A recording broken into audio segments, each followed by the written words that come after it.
প্লেটের উপর কাটা চামচের টুংটাং শব্দ শোনা যাচ্ছে। শব্দটা মস্তিষ্কে গিয়ে খুবই বিরক্ত করছে ড্রয়িং রুমে বসে থাকা আকাশকে।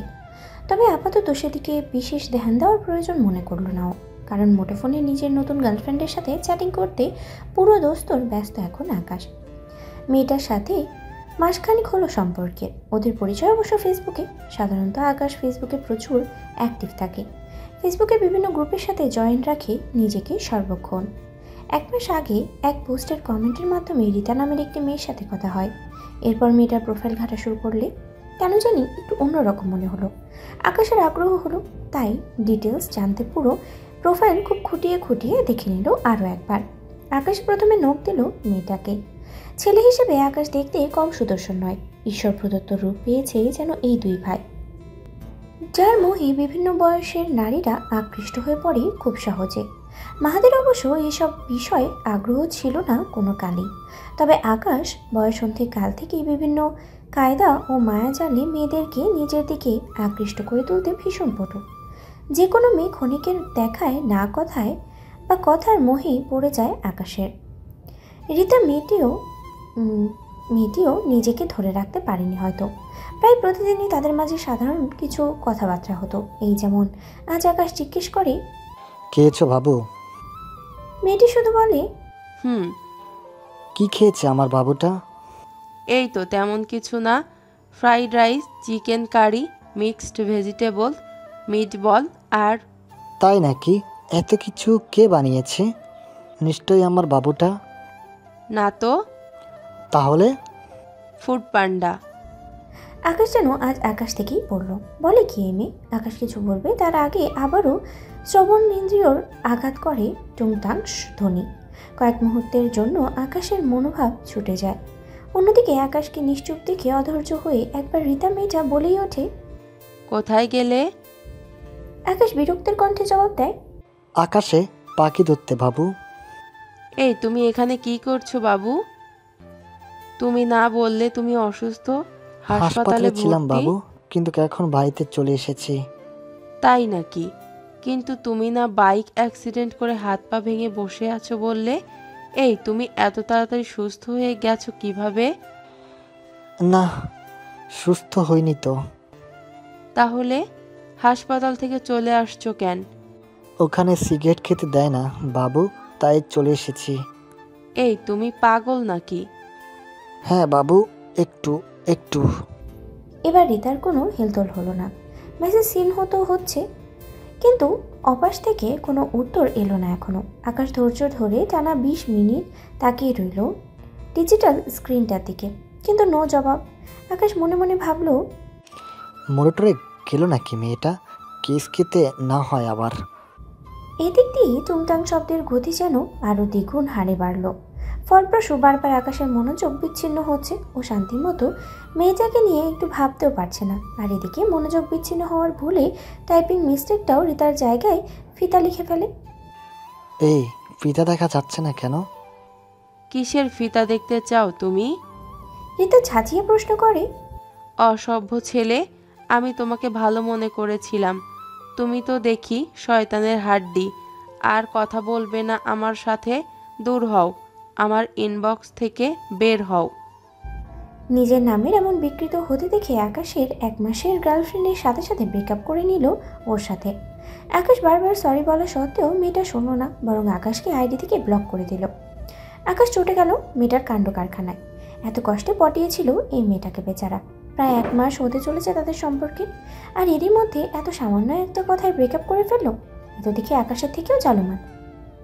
মন তো চাইছে ফোনে ঢুকে মেয়েটাকে থাপড়িয়ে তো তার মুখটার ভোতা করে ফেলতে, কিন্তু তার জন্য মেয়েটাকে হাতের কাছে পেতেও তো হবে।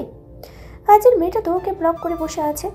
কতটা সময় নষ্ট হলো আকাশে, তাও আজেরা এই মেয়েটার পিছনে। দাঁত খিচে বসেছিল ও। এরপর কী করবে ভাবতে লাগলো, কিন্তু আবারও ভেসে এলো সেই পুরনো শব্দ। আকাশ এবার ঘাড় ঘুরিয়ে ডাইনিং টেবিলের দিকে তাকালো। যা ভেবেছিল একদম ঠিক। এমন বিরক্তিকর জিনিস কেবল একজনই করতে পারে এই বাড়িতে, তা হচ্ছে আমাদের পদ্মরানী। আকাশ নাকের ডগা বাঁশের কিঞ্চির মতো ফুলিয়ে জায়গাটা ছেড়ে উঠে দাঁড়ালো। নিজের মনে বিড়বিড় করতে করতেই চেয়ার টেনে পদ্মর বরাবর গিয়ে বসে। সজাগ দৃষ্টি মেলে তাকাতেও লক্ষ্য করে পদ্মর চিন্তিত ব্যথিত মুখভঙ্গি। আকাশ বিরাগ মুখে বসে রাগ রেখেই জিজ্ঞেস করে, সমস্যা কি? এমন করছিস কেন? পদ্ম চোখ তুলে তাকায়। সেই চোখের দৃষ্টি ছিল স্থির, নিষ্কম্পন। তবে মুখে কিছু বলল না। আবারও কাঁটা চামচ দিয়ে প্লেটে রাখা শশার গায়ে একের পর এক আঘাত করে মুখে পড়ে ভীষণ জোরে জোরে চিবোতে লাগে। যেন শশা নয়, নিজের শত্রুকে দাঁতের ডগায় রেখে চিবিয়ে মারছে মেয়েটা। শশা বেচারা কথা বলতে পারলে হয়তো চিৎকার করে বলতো, বাঁচাও, এই খুনি পদ্ম থেকে আমাকে বাঁচাও। আকাশ ব্যাপারটা বুঝলো, নিশ্চয়ই দুজনের মধ্যে ভেজাল হয়েছে। আকাশ ঠোঁটের কোণে কিঞ্চিত হাসি টেনে জিজ্ঞেস করলো, মাহাত ভাই বকেছে বুঝি? পদ্ম আবারও নিঃশব্দে তাকালো। ওর চোখ ছলছল করে উঠল, চোখের ভাষাও যেন চিৎকার করে মনের কথা বলছে। একটু পর নিজেই দৃষ্টি সরিয়ে ফেললো। কারোর সঙ্গেই পোষাচ্ছে না এই মুহূর্তে পদ্ম, বরং সবার উপরে মেজাজ খারাপ হচ্ছে বই কি। আকাশ পদ্ম সম্পর্কে অজ্ঞাত। এই মেয়ে সারা দুনিয়ার মানুষের সাথে কাছা বেঁধে ঝগড়া করতে পারবে, কিন্তু একজন মানুষের সামনে আসতেই তার দম যেন ফুস। মাহাত ভাইয়ের একটু অভিমান করে কথা বলা একদম সহ্য করতে পারে না পদ্ম। এরপর দেখা যাবে গাল ফুলিয়ে সারা বাড়ি ঘুরতে, বিশেষ করে মাহাত ভাইয়ের আশেপাশে, যতক্ষণ না মাহাত ভাই আদর করে কাছে ডাকবে। পদ্মকে নিশ্চুপ দেখে আকাশ নিজেই কোনো ভনিতা না করে বলল, বোকার মতো কাজ করলে বকবেই তো। তুই মিথ্যে কেন বলেছিস? কি মিথ্যে বলেছি? পদ্ম এবার ঝাঁপিয়ে উঠল। রাগান্বিত পদ্মর বাচ্চা মোর রাগ দেখে বড্ড হাসি পেল আকাশে। কিন্তু হাসলে এখন চলবে না, মাহাত ভাইয়ের পদ্মরানী ওর মাথা ফাটিয়ে ফেলবে রাগের চটে। বিশ্বাস নেই এই মেয়ের, ভাইকে ছাড়া কাউকে ভয় পায় না। বরং চকিতে তার নজর ঠেকলো পদ্মর সামনে রাখা সালাদের প্লেটের উপরে। ছোটোখাটো একটা টর্নেডো পড়েছে যেন। বেচারা সালাদ কার বাটে পড়েছে এখনও টের পায়নি। আকাশ চোখ নরম করে আলতো গলায় জিজ্ঞেস করলো, তুই বলিসনি মাহাত ভাইয়ের প্রস্রাব দেশে বিষ পোড়া হয়েছে? ব্যাপারটা সবার মাঝে তুই সার করারও করেছিস। বুঝতে পারছিস কতটাই লজ্জায় পড়তে হয়েছে তোর জন্যে মাহাত ভাইকে? আকাশের কথা শুনে তেলে বেগুনে জ্বলে উঠল পদ্ম। আমার কি দোষ? ভাই তো নিজেই ফোনে বন্ধুদের বলে বেড়াচ্ছিল নাকি পঞ্চায়েত দেশে ফোড়া হয়েছে, আর এই ফোড়ার কষ্টে মাহাত ভাই নাকি উঠতে পারছে না, বসতেও পারছে না, আর যন্ত্রণায় আমি কষ্ট পেয়েছি। জানো কত কষ্ট, জানো? কোমরে হাত দিয়ে দাঁড়ালো। কাঁটা চামচটা আকাশের দিকে তাক করে ঝাঁঝিয়ে উঠে বলে ওঠে পদ্ম। রাগে ওর নাসিকা ফুলে রক্তবর্ণ হয়ে গেছে। আকাশ অসন্তুষ্ট মনে এক শীতল দীর্ঘশ্বাস ফেলি মুখে বললে, মাহাত ভাই হয়তো মজা করছে পদ্ম, নয়তো তোর বোঝার ভুল হয়েছে। এমনি তো তুই কারো পুরো কথা শুনিস না। পদ্ম এক ভ্রু উঁচু করে কঠিন দৃষ্টিতে তাকায় আকাশের দিকে। মুহূর্তের আগে ফুসফুস করে ভ্রুজোড়া কুচকে দাঁত কিরমির করে বলে, একদম বেশি বকবে না তুমি। সে মোটেও মজা করে বলেনি। আমি কি পাগল? জিজ্ঞেস করছিস নাকি জানতে চাইছিস? চুপ থাক। মাহাত ভাই তো আস্ত একটা শয়তান, আর তুমি হলা মিচিকার শয়তান। মাহাত ভাইকে ফোন করে বলবো এসব? বলো গিয়ে, আমার কি? আমি কি তাকে ভয় পাই? সম্মান করি বলে কিছু বলি না। না হলে কি করবে? পদ্ম ভুলে গেল। মনে করার চেষ্টা করেও মনে পড়ল না। আচ্ছা বাদ দে, মনে পড়লে বলিস। আকাশ চাপা হাসল। মোল্লার দৌড় মসজিদ পর্যন্ত, আর এই মেয়ের দৌড় মাহাত ভাই পর্যন্ত। কিন্তু পদ্ম চুপ থাকলো না। গলার তেজ বহাল দশায় রেখে আবারও প্রশ্ন করলো, তাছাড়া তোমার কি মনে হয় আমি আসল নকল ভেজাল বুঝি না? সে নিজেই তো চড়ে বেড়ায় তার পঞ্চায়েত দেশে নাকি ফোড়া হয়েছে বলে, আর আমি বললেই দোষ। আর বলেছি তো কি হয়েছে, বলো কি হয়েছে? তার পঞ্চায়েত দেশে কেউ তলোয়ার চালিয়ে দিয়েছে নাকি, প্যান্ট খুলে কেউ দেখতে চেয়েছে, অথচ সামান্য বিষয় আমাকে কত বকা দিল মাহাত ভাই। কাল থেকে কথাও বলছে না। জাদ্রেল কোথাকার। নিজে দোষ আমার উপর চাপিয়ে দিয়ে এখন আবার আমাকে শাস্তি দিচ্ছে। তার সাথে আমি আর কথাই বলবো না, জীবনেও না। নোট করে রেখো আকাশ ভাই। টেবিলে চাপড় মেরে বলে পদ্ম। কানে আঙ্গুল দেয় আকাশ। চিৎকার চেঁচামেচি তার বরাবরই না পছন্দের, কিন্তু এই মেয়ে শান্ত থাকার না। ওর গলার শব্দ পাড়ার মোড় পর্যন্ত শোনা যাবে। দীর্ঘশ্বাস ফেলে অন্যদিকে তাকালো, মুখে বলে, আচ্ছা, রাখলাম, কিন্তু তুই একটু মনে রাখিস বোন, কারণ এমন কত কথা তুই বলিস তো মুখ দিয়ে, কিন্তু পরে মনে রাখার প্রয়োজন মনে করিস না। তাই আর কি, তুই চাইলে এবার থেকে অডিও রেকর্ডিং করে রাখতে পারি। কি বলিস? আকাশের কথা শুনে পদ্ম এমনভাবে রেগে তাকালো যা দেখে আকাশ মুহূর্তেই চুপ হয়ে যায়।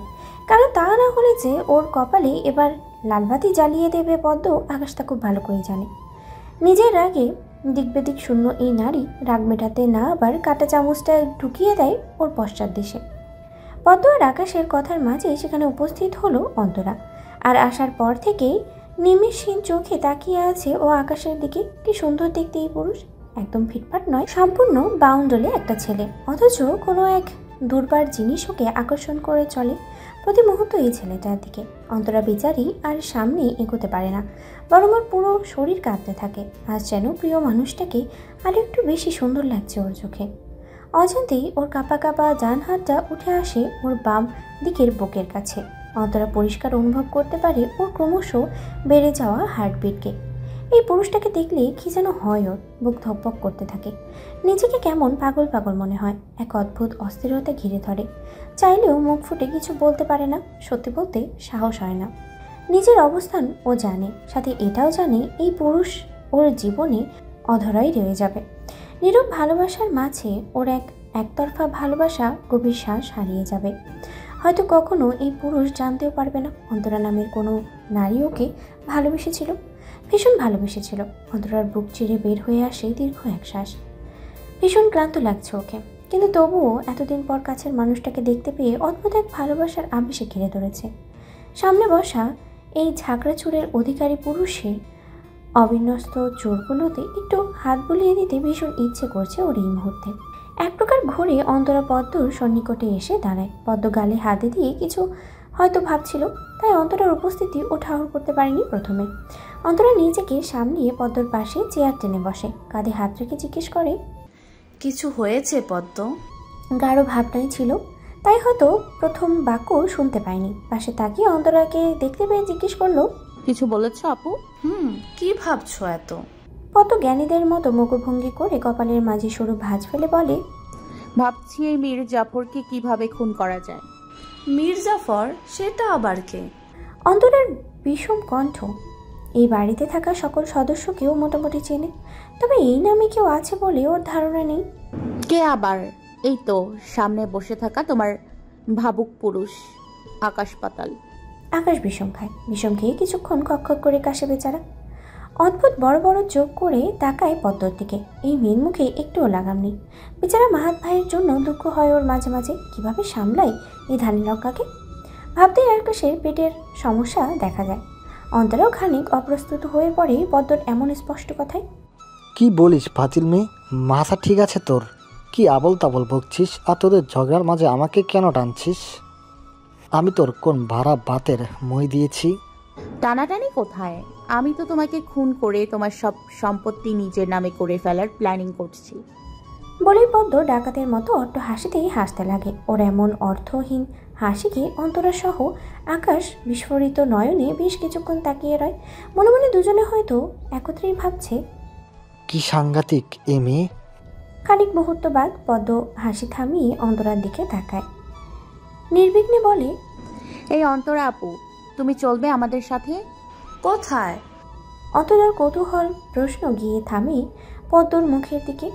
কোথায় আবার? ফুচকা খেতে। এই মীর জাফর আজ আমাদের ফুচকা খাওয়াবে, তুমিও চলো আমাদের সাথে, অনেক মজা হবে। আকাশ আজ যেন একটু বেশি আহম্মক বনে যাচ্ছে। বলে কি এ মেয়ে? আমি ফুচকা খাওয়াবো? কোন খুশিতে শুনি? তোমার সদ্য সদ্য ব্রেক ঘর খুশিতে। পদ্ম সহজ সরল স্বীকারোক্তি। তুই জানলি কি করে? আকাশ সন্দেহ নজরে তাকিয়ে জিজ্ঞেস করে পদ্মকে। আমি সব জানি বুঝলে, আমাকে বোকা ভাবার একদম সাহস করবে না, একদম সাহস করবে না, তাহলে কিন্তু তোমার জন্য একদম ভালো হবে না। তুই ঠেট দিচ্ছিস আমাকে, বেয়াদব মেয়ে। অন্তরার হাত ধরে ওকে টেনে তুলে পদ্ম বাড়ির বাইরে পা বাড়াতে বাড়াতে বলে, মনে করো তাই আমি আর অন্তরা আপু বাইরে আছি, তুমিও তাড়াতাড়ি চলে এসো। আমি বেশিক্ষণ রোদে দাঁড়িয়ে থাকতে পারবো না, রোদে আমার স্কিন পুড়ে যাবে, তাই দৌড় লাগাও। আকাশ মুখ গোমড়া করে বসে আছে ফুচকার দোকানে। পাশে বসা পদ্ম আর অন্তরা গপাগপ একের পর এক ফুচকা গেলেছে। অলরেডি 4 প্লেট অফার করেছে রাক্ষসী দুটো, সাবার করেছে রাক্ষসী দুটো। তবে অন্তরা 2 প্লেটের বেশি আর খেতে পারল না। বর্তমানে সে পেট চেপে ধরে বসে আছে। কিন্তু আমাদের পদ্মরানীর থামাথামির কোনো নামগন্ধ নেই। এই মেয়ে ভাতের চেয়েও বেশি ফুচকা গেছে। এই পরিমাণ ভাত খেলে হয়তো পাটকাঠির মতো শরীরটা একটু বাঁশের মতো হতো। এদের খাওয়া দেখে আকাশ বেচারা বারবার নিজের পেটে হাত দেওয়া শুরু করলো, পকেটে হাত দেওয়া শুরু করলো। কারণ তার বর্তমান টেনশন না জানি কত টাকা বিল হবে এই ভেবে। এমনি আজ পকেটে তার ফুটো ধরেছে, তার উপরে মরার উপর খাড়ার ঘায়ের মতো ঈশিতা মেয়েটা জেদ করেছে আকাশকে নিয়ে আজ মুভি দেখবে। ঈশিতা হলো আকাশের তথাকথিত বাকি গার্লফ্রেন্ডগুলোর মতোই টাইম পাস। প্রথম মেয়েটাকে ভালো লাগলেও এখন মনে হয় গলার ফাঁসি হয়ে দাঁড়িয়েছে। আকাশ চেষ্টায় আছে মেয়েটার থেকে পিছে সরতে, এমনকি ইশারায় বেশ কয়েকবার ইঙ্গিত দিয়েছে মেয়েটাকে, কিন্তু মেয়েটা যেন দেখেও দেখে না। আকাশের মনে হয় হয়তো মেয়েটা সত্যিই গাথি, নয়তো খুব বেশি চালাক। তাই আজ ওর প্ল্যান ছিল মেয়েটাকে নিয়ে সিনেমা দেখে যাত্রাপথে বলে দেবে, আমার সাথে আর তোমার চলছে না বোন, তাই তুমি তোমার সাথে আর আমি আমার পথে। স্পষ্ট ভাষায় ব্রেকআপ বলে দেবে। কিন্তু এই মেয়ে যেমন গপাগপে গিলছে তাতে মনে হয় না আজ আর ওর সিনেমা দেখা হবে। পকেটে টাকার পরিমাণ এমনিই কম, তাই তো আজ সকালেই জীবন বাজি রেখে মায়ের ব্যাগ থেকে 1000 টাকা চুরি করেছিল আকাশ। কারণ মা জানতে পারলে ওকে চাইনিজ দাও দিয়ে কুপিয়ে মারবে। কিন্তু এত রিস্ক নিয়েই বা কী হলো? মনে তো হয় এই মেয়ে আজ সব শেষ করেই তারপরেই দম ছাড়বে। পদ্ম যে ওকে টুপি মারার উদ্দেশ্যে এখানে নিয়ে এসেছে তা বোঝা গেল। মাহাত ভাইয়ের সব রাগ এখন ওর উপরেই ঝাড়ছে এই বাদর মেয়ে। আকাশ কুসুম ভেবে মোবাইল বের করে ছটপট কাউকে মেসেজ দিয়ে দিল। এখন একমাত্র সেই পারবে এই ডাইনি পদ্ম থেকে আকাশকে উদ্ধার করতে। মেসেজ করে অনেকটা চিল মুডে চেয়ারে বসে এক হাতে ফোন টিপছে, চায়ের কাপে চুমুক দিয়ে। ওর এখন আর কোনো চিন্তা নেই, যার জিনিস সে বুঝে নিতে আসছে। পদ্মর ফুচকা খাওয়া দেখে আকাশ বাঁকা হেসে পদ্মকে জানানোর উদ্দেশ্য করে বলল, একটু আস্তে খাবন, তোর মেশিন তো আবার অনেক উন্নত মানের। দেখিস বিনা মেঘে বর্ষণ যেন শুরু না হয় আবার। অন্তরার মুখে সতেজতা এনে উত্তরে বলল, আজ তো আকাশে অনেক রোদ উঠেছে ভাইয়া, চিন্তা করবেন না, বৃষ্টি আজ আসবে না। অন্তরার দ্বিধাহীন স্বীকারোক্তি শুনে কিছুটা বেখাপ্পা হতেই কোমল অধরে চায়ের উষ্ণ তাপের ঝ্যাঁক লাগে আকাশের। বিক্ষিপ্ত হয় চোখ মুখ, পুরো ভ্রুজোড়া কুচকে তাকায় আকাশ অন্তরার দিকে। অদ্ভুত সেই চাহনি। হঠাৎ করে বস্তু আর কল্পনার ভিড়ে এসে মিশে যায় ও।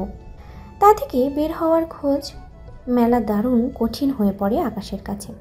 হাজার চেষ্টা করেও যেন ভিড় থেকে মুক্তি পাওয়ার পথ খুঁজে সে পায় না। এটা কেমন অনুভূতি? এমন কোনো অনুভূতির সাথে আগে থেকে পরিচয় ঘটেনি আকাশের কখনো। তাই কিছুটা বিভ্রান্তেই পড়ে গেল কয়েক মুহূর্ত, কিন্তু তার সময় খুবই ক্ষণস্থায়ী ছিল।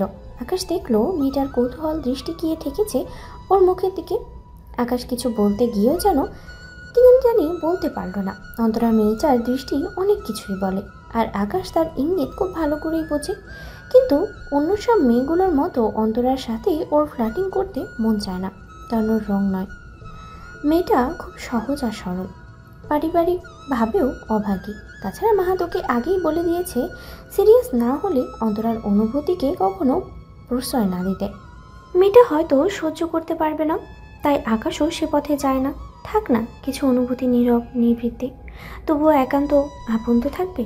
কোনো এক ছন্দময় বিকেলে আকাশের দিকে তাকিয়ে হয়তো এই বাজে ছেলে আকাশকে মনে করে নিজের ছেলে মানুষের জন্য হাসবে মেয়েটা। হঠাৎ যেন আকাশের কি হলো, আবারও দৃষ্টি ফেললো অন্তরা নামের মেয়েটার মোহনীয় হাসির উপরে। হাসিতে যেন মুক্তা ঝরছে, কি চমৎকার সেই হাসির ফোয়ারা। আচানক রাস্তার গাড়ির শব্দে আকাশের সংবৃত ফিরে পেল। দৃষ্টি খানিক এদিক ওদিকে ঘুরিয়ে আবারও চায়ের কাপে চুমুক দেয় সে। একটু সময় নিয়ে স্বাভাবিক হয়ে বলে, কয়েক মাস আগে পদ্মের মেশিন খারাপ হয়ে গিয়েছিল, আর এইতে ও bathroom to room, room to bathroom দৌড়াদৌড়ি করেই দিন পার করেছে। তারপর আর কি, মেশিন প্রয়োগ করতে যে কত মেডিসিনের দরকার হয় তার তো কোনো ইয়ত্তা নেই। অবশেষে ঠিক হলো, চাপ একটু বেশি পড়ে যায়। তারপরে তো বর্ষণের জায়গায় ইটের দোলা বের হতেই থাকে। এরপর তো দেখা যায় আরও খারাপ অবস্থা। ছি, এসব কি বলছেন আপনি? প্লিজ চুপ থাকুন, আমি আর কিচ্ছু শুনতে চাই না। শুনতে চাই না বললে তার হবে না কৃষ্ণকলি, শুনতে তো তোমাকে হবেই। আর আমিও না বলে থামছি না, দেখছো না?